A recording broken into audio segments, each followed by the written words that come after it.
Simcha, celebration, Simcha, Simcha, celebration of life.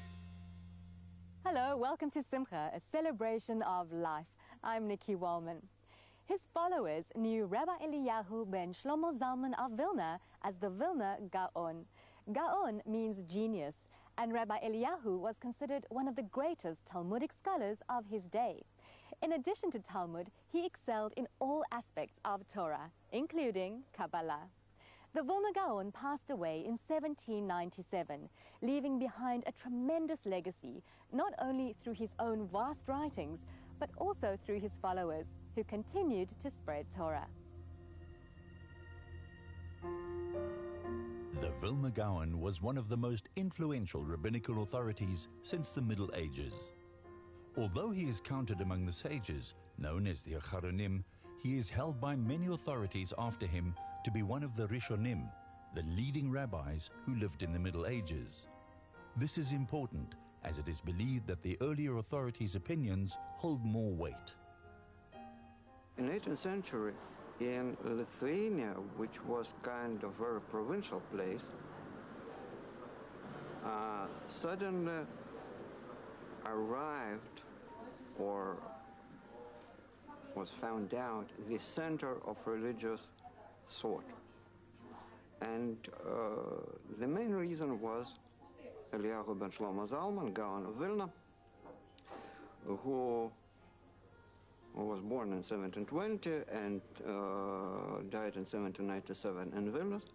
And he lived all his life here in Vilnius. He never worked. He never he had any official position as a rabbi. He was just studying Talmud. Born in Vilna, the capital city of the Great Duchy of Lithuania, the Gaon displayed extraordinary talent while still a child. By the time he was 20 years old, rabbis were submitting their most difficult halachic problems to him for legal rulings. The influence of Gaon was huge, and even more important is his fight against Hasidim. Hasidic movement, which started in Ukraine, was absolutely different from his ideas. The Baal Shem Tov, who lived in Ukraine, the most poor than Jewish region, said that you don't have to study Talmud all day long. If you are praying with all your mind, you receive the same result. Before that, Jews who couldn't read weren't good enough to be looked as Jews. They weren't permitted to synagogues quite often. So here comes Besht and said that you don't have to read Talmud, you can work sometimes. And you will be as good Jews as anybody else. And that was the biggest difference between Hasidim and followers of Gaon, Mitnagdim. They were reading. And that was their main job, to read. Gaon simply couldn't understand Hasidim. And he was the leader of that fight against Hasidim. When Hasidic Judaism became influential in his native town, the Vilna Gaon joined the rabbis and heads of the Polish communities known as the Mitnagdim, or opponents, to curb Hasidic influence. In 1777, one of the first excommunications against the Hasidim was launched in Vilna. And that is the biggest influence of Vilna Gaon on Jewish life when we're speaking about today, not about a religious person. In Orthodox Jewry, of course, his position one of the highest, but when we speak about today, the division into Hasidim and Mitnagdim is caused by him, by his stand. As it states in the Mishnah, in Tractate Pe'ah, the study of Torah is equal to all the mitzvah. Gaon encouraged his chief pupil, Rabbi Chaim Volotskin, to found a yeshiva, a college in which rabbinic literature should be taught. The yeshiva was opened in Volozhin in 1803, some years after the Gaon's death, with resulting impact on all of European Orthodox Jewry.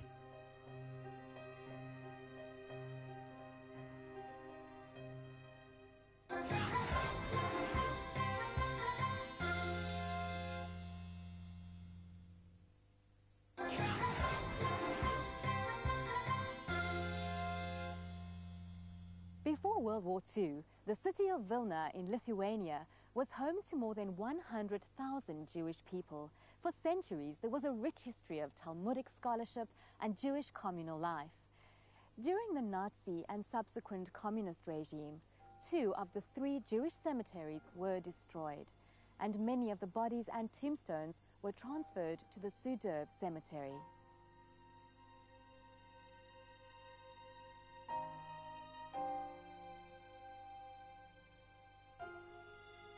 We are in the new cemetery of Vilna. It's called the Cemetery of Sheshkin, because this area is called Sheshkin. And this cemetery was established in 1950 when was destroyed the old cemetery of Shnipishok. In this cemetery, we have brought few dozen of graves from the old cemetery. This mausoleum was erected in 1950. When it was decided to establish a new cemetery. And in this mausoleum were reburied the Gaon of Vilna, Eliyahu, Ger Tzedek, Count Valentin Pototsky, and 5 members of the family of the Gaon. A little bit probably I will tell you who was Valentin Pototsky. He was a count, and he had a young man. He had also a young friend, Zaremba, as they went to Paris to study all the religions there are in the world. It was in the 18th century. And studying all the religions, they decided the Jewish is the right one. And they went to Amsterdam, and they converted into Judaism. And the Count Valentin Pototsky, from a very famous and rich family, came to the Polish kingdom back. He hid himself because he knew that for the Christian to become Jewish is strength forbidden. But somebody reported to the power that among Jews is one man who is hiding himself. He was captured. They found, of course, that he is Pototsky, and he was burned on the fire in Vilnius. And the Jews paid a lot of money for the ash of the fire, and the ash was buried. And in this time, the Gaon of Vilna said that he would like to be buried how much closer to the grave of Ger Tzedek. Ger Tzedek, in English, it means the righteous convert.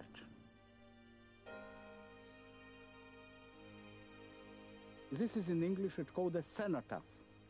It means a monument, like it would be a gravestone, but no bones, no corpses.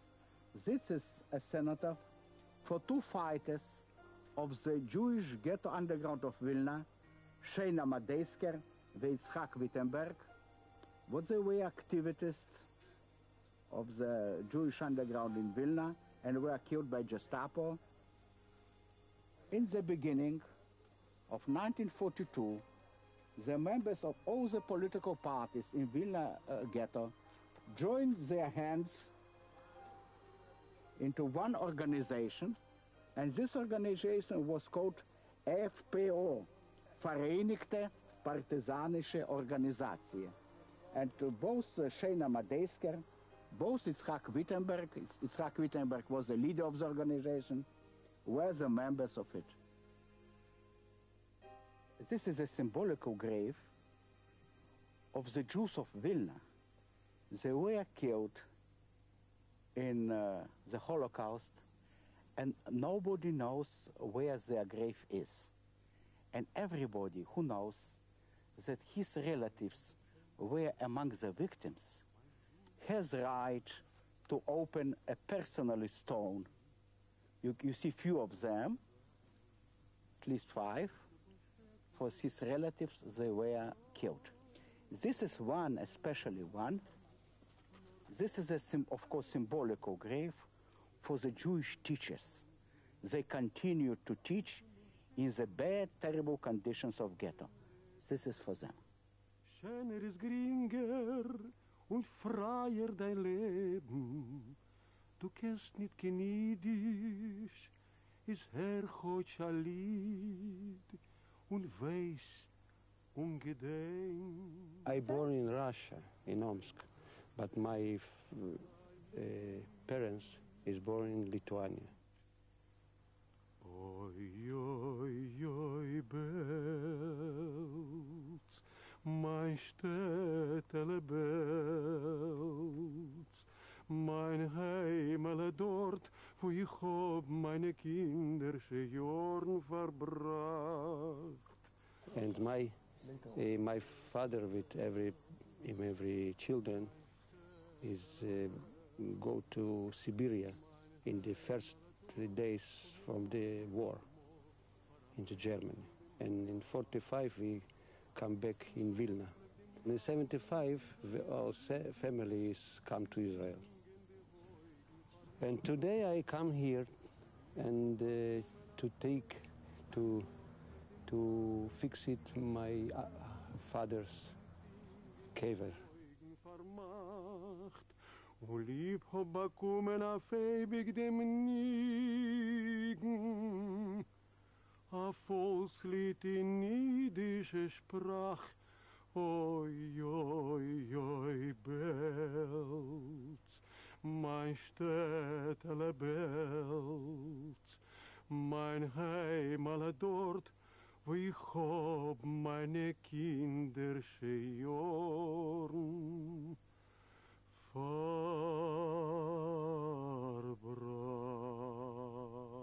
that brings us to the end of this week's show. Thank you so much for joining us. And remember, we'd love to hear from you, so find us on Facebook at Spirit Sister Productions Network. And of course, our website at spiritsisterproductions.co.za. As always, from me, Nikki, and the team, shalom and have a safe and peaceful week.